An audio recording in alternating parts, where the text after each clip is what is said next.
Hello there guys, it's Stephen here. It's the day after Manchester City versus Wolves. We are through to the next round of the Carabao Cup after a gruelling 120 minutes, then a penalty shootout. Instead of doing a quick match reaction because everyone's already discussed the game loads, I thought I'd do something slightly different. Look at 6 things that we learned. It should have been 5 things, but I thought of something else to discuss. So 6 things that we learned from that game, because there are plenty of talking points 24 hours later after we've all calmed down a little bit, after we've all digested the game and got our thoughts together. As ever as well, I am sponsored by OneFootball, so go and download that app. The link is here or here next to me somewhere. You'll see it in the description. It's a very good app. It's an incredibly good app. In fact, it's got all your Man City news, your updates and all that kind of stuff. So get downloading it, because why the hell not? It is a good app and it keeps this channel going. But let's get on to the 6 things that we learned. And I'm going to start with a very obvious one. We probably do need a new centre-back. Now, I like Mangala as a person. I think he's very likeable. I think his attitude is excellent. And I think he's actually got a bit of intelligence as a person in general. When he speaks, he seems very clued on.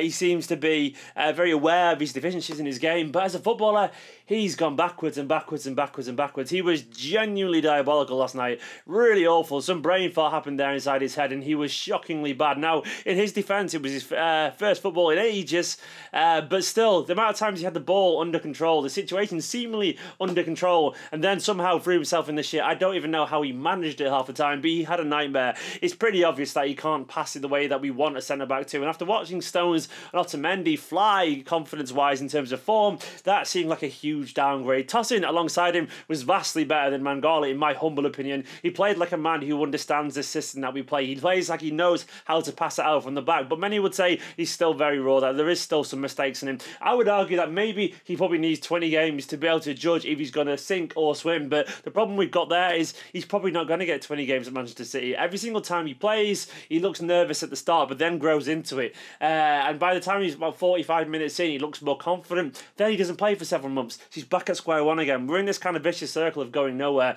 Tosin needs to go and get football somewhere out on loan, but I would still have him personally ahead of Mangala, and I would not be surprised if we went after a new centre-back in January.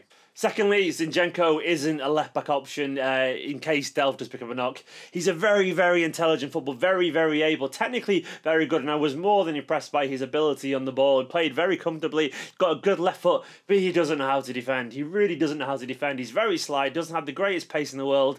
He isn't a left-back option. Now, I do feel sorry for him. You've got to add these caveats. It's his debut for Manchester City. He played next to no football last year alone at PSV. He was obviously meant to leave in the summer, but couldn't get a loan last minute. He's vastly out of position. He's not a left-back. He's more of an attacking midfielder. He's totally unmatched fit. It's his debut in a team and a defence that was very kind of thrown together alongside Mangala, Tosin, Danilo, who hasn't played football for a while, in front of our second-choice keeper as well. In general, all the cards were against him. He was never going to have a good time, and he was obviously unfit. He played the whole 20 minutes, but the last 40 minutes of that spell, he looked knackered. He was obviously carrying some kind of knock. There was one point where he had to give up the chase, and De Bruyne carried on for him because he couldn't run. Now, so I feel sorry for Zinchenko. A lot of people will say he isn't good enough. I think it's impossible to tell about any player given those circumstances. I think he's obviously a very neat footballer. Whether you'll get the game time required to actually make a career at Manchester City, I don't know. I think, though, one thing can be certain, he isn't a left-back, and maybe he does need to move on somewhere to get the game time he deserves, because he's obviously a very neat footballer. But I'd like to think in his career, when he develops, he'll be a lot closer to goal than left-back, because that's obviously where his talents actually lie. And point 3, it was hammered home by Yaya Toure being incredibly old. He was so slow that he was almost going backwards. Yaya has aged a lot. I guess a player like Yaya, who needs sharpness just to keep his pace, is not going to react very well to never playing football. He needs constant games to get up to match speed, but he's also very old and very slow, and not a viable option anymore, especially when you compare him to Gundogan, who I actually thought was one of our better players on the night, full of energy, full of driving ability, a little bit more pace on the ball, making things happen. Not his perfect performance, Gundogan, but he obviously is part of Manchester City's future. Yaya, well, his age has caught with him. He looks incredibly slow, incredibly cumbersome, and not really a threat at any one point. I don't think Yaya's really got a future past Manchester City this season, as we all know anyway, but I think it's fair to say that he's going to keep struggling if he doesn't play regular football to get his sharpness up, and he probably won't get that football. I'm not trying to be negative here. It's going to happen eventually, but Yaya, yeah, he's very much a backup now, very much an old man amongst the younger heads. And point 4 is the redemption of Claudio Bravo. What is it with this League Cup and keepers having their renaissance. Obviously, last year it was, the season before even, it was Willy Caballero who made himself a hero after a kind of iffy reputation amongst Manchester City fans after his League Cup final penalty-saving heroics. And last night, it was a turn of Claudio Bravo. He was excellent. I think it's fair to say we wouldn't be in this competition if it wasn't for him. I think he saved something like 5 of his last 6 penalty shootout saves now, something like that. And in general, he was fantastic. He made numerous one-on-one saves. This was the man last season who seemed to concede every shot on goal, so this was a hell of a display. And it's no surprise, anyone who saw him last month at Chile, he was absolutely excellent then. I was just happy for him. He looked delighted at the end of that penalty shootout. All the players went up to him. He's obviously very well respected in that training ground. He's obviously a good player as well. He had a horrid season last year. And as a backup, fair play to him. He showed plenty of character last night, and he could more than do a job if Ederson did drop out. Hopefully that doesn't happen though, because Ederson is still rightfully on number 1. The fifth thing for me is that the Carabao Cup is obviously a very unwelcome distraction for Guardiola. He changed all the players last night because he had to, really. He obviously needed to rest the likes of De Bruyne, Fernandinho, Silva, Stones, Otamendi, and so on, because these players have been running on fumes for a little bit now after a series of crunching, very testing games. It had to happen. People saying we should play our strongest team.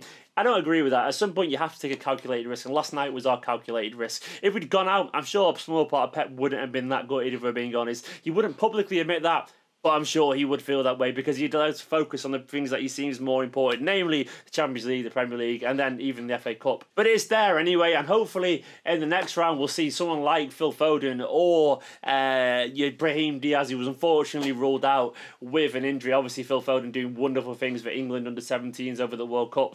It's a shame that they weren't involved because it would have added a little bit of spice, a bit of extra magic to that this game last night. And Nemacha, I was gutted that they didn't score a few goals for him, so he could have gone and made his debut, but maybe next time he'll get a chance. But yeah, I think this competition isn't welcome. It isn't wanted at the moment, but it is the nature of the beast. So far, we're still in, and it could be maybe a potentially nice kind of mid-season boost if we do get to the final after a few more games. And the final one for me is no one really knows if this carries on our winning streak or not. Manchester City did claim that's now a record win streak in a row, but a lot of people saying that's a draw, and I'm probably in the that's a draw camp. People saying it still counts as a draw. The penalties just usually decide who goes through to the next round. It was a tie, but then penalties basically decided it after the official draw. I don't know. People have been arguing all day online about this. I am not an expert on the rules of football in terms of what counts as a win or draw. I am edging towards it. It was a draw officially, but this was just kind of decide who to go through next. The people would say, well, we won it because we went through. I don't know. I can't answer that, and I'm bored of it. But City are claiming it. If it's wrong, I'd be a little bit disappointed that City have claimed it. Who knows? Someone will probably going to know. Let me know in the comments what you think. But that was the end of that game. It was a pretty dour game initially. I think in the end, I'm just glad we went through. The penalty shootout was more than fun. It was worth being absolutely drenched and getting home at midnight for. But what did you make of the game? Let me know in the comments below. Subscribe if you haven't already. Give this video a big thumbs up because it helps make other people see this video, which would be nice. And I will see you next time.